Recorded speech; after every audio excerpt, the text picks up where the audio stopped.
yun ba yung lagnat na inaanak ko? Oo, Desa. Nadala ko na siya sa ospital.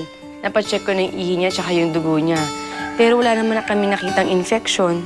Alam mo kagabi, Desa, mukhang nagdi-delivery siya tapos tinabanggit niya yung pangalan ng tatay niya.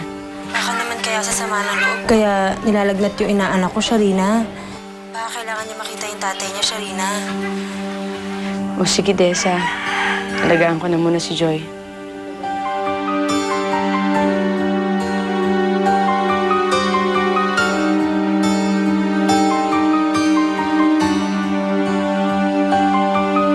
Ayoko na magpatali. Pare, ang bilis-bilis magpakasal. Tapos ang hirap magpaanan. Buti na lang, sabi ng piskal malakas ang laban mo sa kaso. Di ba? Uy, ano ba? Makikinig ka ba sa akin? Lilipad na naman yung utak mo Oo, di ba? Ano ba iniisip mo? Naalala ko lang sina Joy tsaka Sarina. Pare, huwag ka nang malungkot. Pag libre ka na kay Emmy, makakasama mo rin sila habang buhay pa. Kaya dapat magsaya ka. Saka di ba sabi ng attorney, magsisimula na yung pandinig ng kaso niyo. Kaya sana, nakuha na ni Emmy papeles, pare, para tapos na. Ayun lang. Hindi na ako makapagantay, pare. Kapit na. Tara.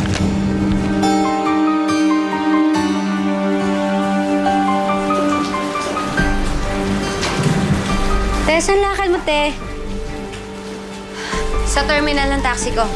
Aabangan ko dun si Benji. Ilang beses ko na kasi siyang pinupuntahan kina Lola Ingkay.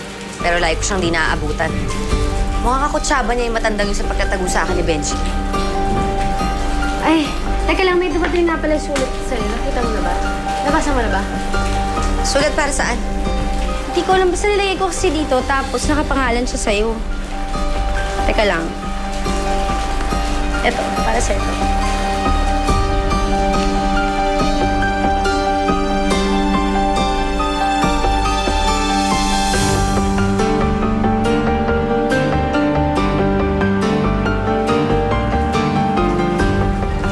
Oh. Bakit? Saan ba galing yan? Sa korte. Itinuloy pala ni Benji yung pag-anal ng kasal namin. Hayop na Benji yun. Hindi niya pwedeng gawin sa akin to. Kung gusto niya ng laban sa korte, lalabanan ko siya. Kahit maubos pa yung pera ko, kahit maghirap pa ako, mahihirapan din siyang makuha ang gusto niya. Dahil hindi ko siya pakakawalan.